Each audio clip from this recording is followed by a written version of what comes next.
Sa mga quiz, kakaibang atake natin for today's video kasi may babasahin akong confession sa inyo na nabasa ko lang din sa Facebook. Medyo SPG to, kaya sa mga batang nanonood o nakikinig dyan ay mabuti nang i-skip na itong video na to at huwag nyo na lang panoorin. Let's go! Ang pinakauna sinulat ng quiz ay ang pagpapakilala niya sa kanyang sarili. So ito na. Ang pangalan pala ng letter sender quiz ay Kate at nag-share siya ng confession niya, sex confession niya with her best friend. So ito na. Ang pangalan pala ng kanyang best friend ay hindi niya kinonfirm pero pinangalanan niya itong Mike. Ikaw talaga, Mike. Biyernes ng gabi kung saan nagaya mag-inom ang tropa ko sa isang tagong bar sa Malate dahil Saturday walang pasok. Kasasagan ng pag-iinom namin, hinihinay kong binubuting-ting yung wallet ng best friend ko na si Mike. Kasi naiintriga ako sa mga sinabi ng nanay ni Mike na may tinatago or siyang may wagang bagay sa wallet nito. Ano kaya yun? Sa maniwala man kayo sa hindi ay para na talaga kaming magkapatid ni Mike. Diyan talaga nagsisimula ang lahat. Nang masalahin kong kondom pala to, pabulong ko tinanong kung marunong ba siyang gumamit nito. Sabi naman ni Mike na may pagkahambog. Ako pa, Boy Scout yata to, laging handa. Sabi, Boy Scout nito kung makabuntis ka ni Malak.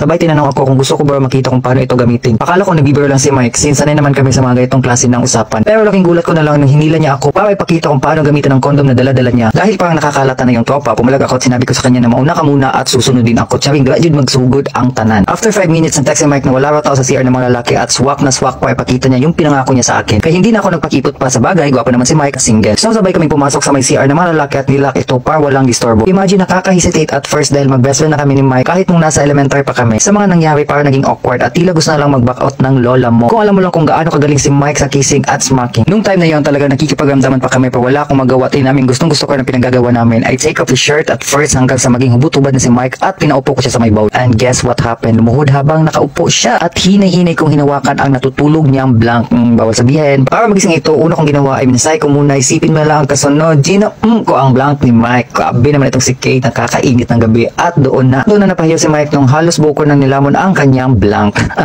Gabi ka Kate, hindi kita kinakaya.